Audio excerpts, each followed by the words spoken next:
Take me up the mountain on a cloud bound for the sky. Zach Bryan.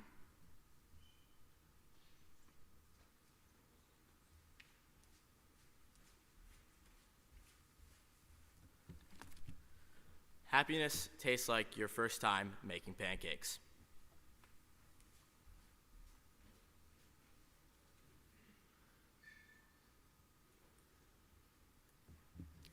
Good morning. My name is Annabel Braun, and I'm a sixth former from New Canaan, Connecticut. Before I begin my chapel talk, I wanted to let you know that this talk contains information about mental health and suicide. If at any point during the presentation you feel uncomfortable or triggered, please feel free to leave. I know how hard it can be.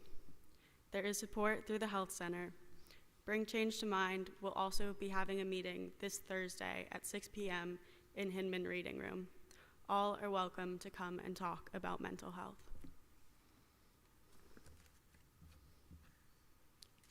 I was never a very affectionate person. I cringed at displays of appreciation, and I hated hugs. I refused to tell my family and friends how much they meant to me because it was uncomfortable. I rarely ever said, "I love you." My childhood friends would always hug me before our moms drove us away, and I never knew why. It didn't occur to me that other people could enjoy something so awkward. Everyone on the Hill seems to embrace affection in so many ways that I admire. So what about you? When was the last time you told your friends that you love them? Maybe it's been so long you can't even recall, or maybe you said it just this morning. There's one person I wish I got the chance to say it to. I had just left my Thursday morning APUSH class with Seagriff, which was brutal enough. Sorry, Mr. Griffith. I checked my phone as I was leaving room 311, 2 missed calls from my mother, and a text that read, "Call me," with a period for emphasis. I called her back immediately. "Annabel, you might want to sit down for this." I sat in one of the chairs on the 3rd floor corner lounge, my hand shaking. It was the kind of anxiety that always comes with a serious discussion with your parents, the type where your heart beats faster than your mind can work. I had a piercing headache from wondering what on earth she had to tell me. She went on to tell me that my childhood friend had passed away. He had died that morning by suicide. She refused to tell me any more details. I remember him fondly, despite the haziness of childhood memories. He always wore sky blue and had the exact same haircut, a short trim that was only slightly longer than a buzz cut. His favorite football team was the Seattle Seahawks. He had a quiet laugh and never quite knew how to smile for pictures. He would always win our recess soccer games because that was his favorite sport. He was the star of every lacrosse game and went straight to practice after school with our friends.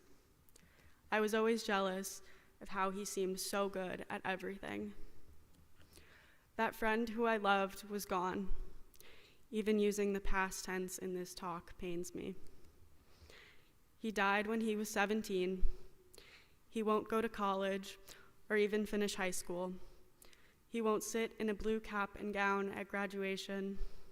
He won't get the chance to meet the person he'll marry. He won't do all the things we aspire to do when we grow up. I wish you all could know how wonderful he was. I think my heart stopped when my mom told me the news, as if I died a little with him, and now so many of my childhood memories rest with him in his grave. Every beautiful memory I had ever made with him became tainted. Irreversibly changed, I will never remember them in the same way. I have never experienced a worse feeling, to know that I never told him how much he meant to me. I spent the rest of the day curled in my bed, questioning why he had to die. Why did it have to be the sweet boy in sky blue that we all adored? Why did it have to be the one who had a knack for math and no doubt would have done great things in his life? Why did it have to be the boy who always asked if I was okay after I fell? Why did it have to be him? I hadn't seen him since freshman year, let alone talked to him. My last memory of him was just a glance as I drove through my town when he was out walking. Now, I wonder what he was like in high school, and if he was the same boy I remember so fondly. I wonder if I could have helped him. I could have reached out or asked to see him while I was home. I should have, at the very least, attended his memorial service, but I didn't. Now, there was no way for me to tell him how much he meant to me. I loved him, and he never knew. I feel like there are a million things I could have done, and I picked every wrong choice. As someone who struggles with mental health quite a bit, my friend's death hit me particularly hard. I knew what it was like to be hopeless. I understood the thought that things would never get better. I had felt that way since I was 12. I thought my life was doomed to be miserable. I spent most nights alone on my bathroom floor, begging God to let me be anyone other than myself. By the summer of 2020, I couldn't bear the constant self-hatred anymore and trying to navigate a world I didn't want to live in. Something had to be done. I went to my dad one night, and I had never been so scared. There's nothing more vulnerable than asking for help. I told him I needed to see a professional. He hugged me and told me that he will always love me and that he would help me when I needed help the most. That was the first time I realized I deserved to be happy. Since then, I found that hearing other people's stories makes me feel less alone. To write Love on Her Arms reminds me that there is always hope. The organization started as a man selling shirts to pay for his friend's inpatient mental health treatment in 2006.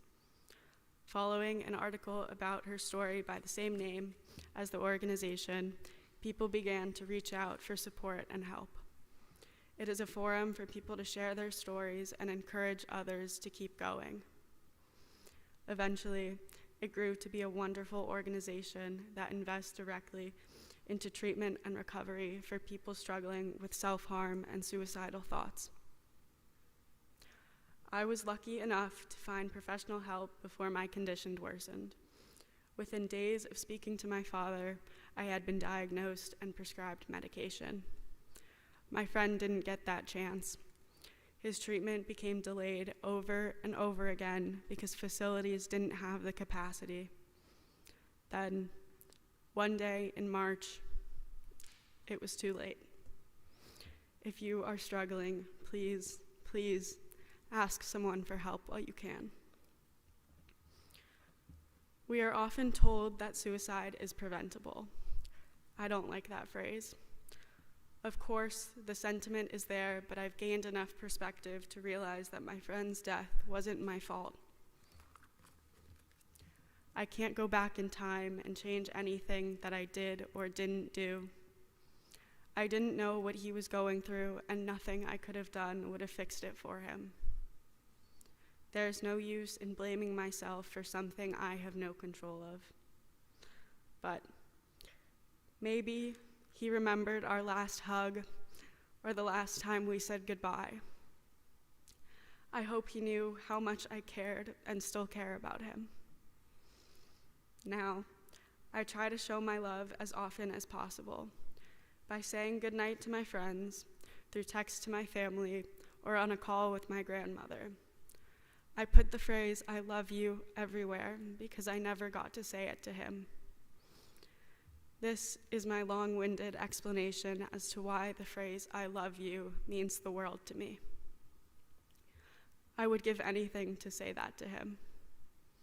All I want is to express how much we all love him, and I wish I could have told him.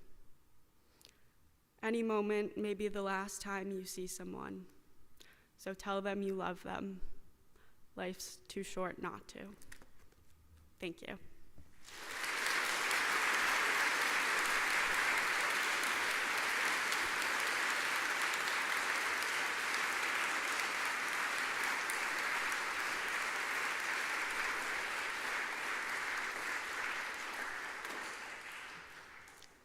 If you or anyone you know is suffering from suicidal thoughts, you are not alone.